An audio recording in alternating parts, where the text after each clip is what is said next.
We're going to continue my take on Revelation chapter 13. I'd love to hear your comments below. If you have not seen parts 1 and 2, then you would need to go back and look at those because we are building off of what we already talked about in those videos. So we will take it up right here and where we left off in verse 11. So in the first 10 verses, you have this first beast.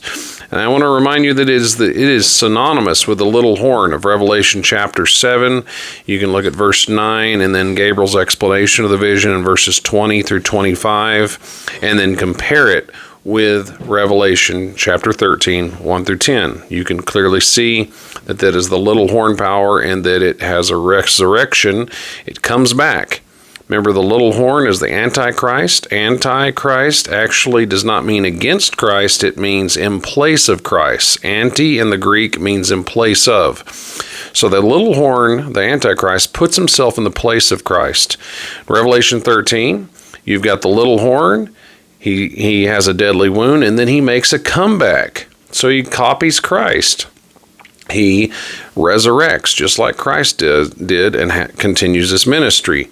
Also, the little horn reigned for 3.5 prophetic years, or 42 months, as it said up there in verse 5. And Jesus, his ministry was a literal 3.5 years. So there's a lot of similarities. The Antichrist is a copycat, a counterfeit.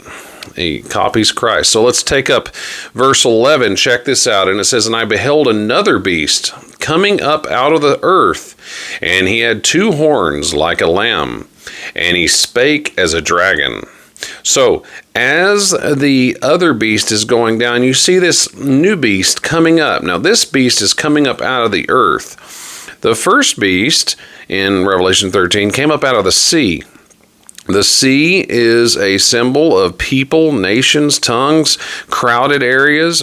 Just search the word sea in the writings of the prophets, and you'll see that it is compared to crowded areas with lots of nations. You can look at Revelation 17:15 for that also. Waters and seas are synonymous. So this one is coming up out of the earth. And all we know about the earth is that it's not the sea. So we could say that it's coming up in a sparsely or barrenly or unestablished type region. And so a beast is a kingdom. So you got another kingdom coming up right when the other beast is going down. And if you remember from the last video, the 1260-year reign of the first beast ended in 1798. So what nation was coming up already in 1798 in a less settled region of the globe? Notice he has just 2 horns. He does not have crowns on his horns, so this power is not royal. There's no royalty involved in it, like in the first beast. It is not monarchical at all. And notice it has 2 horns like a lamb. This is the only time in the book of Revelation when the lamb is mentioned, and it does not directly refer to Jesus Christ. So the lamb is a symbol of Christ. We can assume that very easily. So it has Christ-like features. But notice he spake as a dragon. The dragon in Revelation chapter 12 represents pagan Rome, but it also represents the devil. The devil definitely worked through pagan Rome, and the devil worked through the beast, and we're going to see him working through this second beast. But so the dragon speaks through this second beast that's coming up around 1798 in a sparsely populated area. What nation do you think that is? Look at verse 12. It says, "And he exercises all the power of the first beast before him." So he's just as powerful. "And causeth the earth and them which dwell therein to worship the first beast, whose deadly wound was healed." So there comes a time in this new nation's history where he causes the earth to worship that first beast, the Antichrist power. We're going to see this beast identified as the false prophet. If you look in Revelation 19:20, it says the false prophet caused the earth to worship the first beast. And then, so what nation came up that had global power, a global superpower, already rising in 1798 in a sparsely populated area that has Christian principles, and he spake like a dragon? That can represent Rome. It can also represent the devil.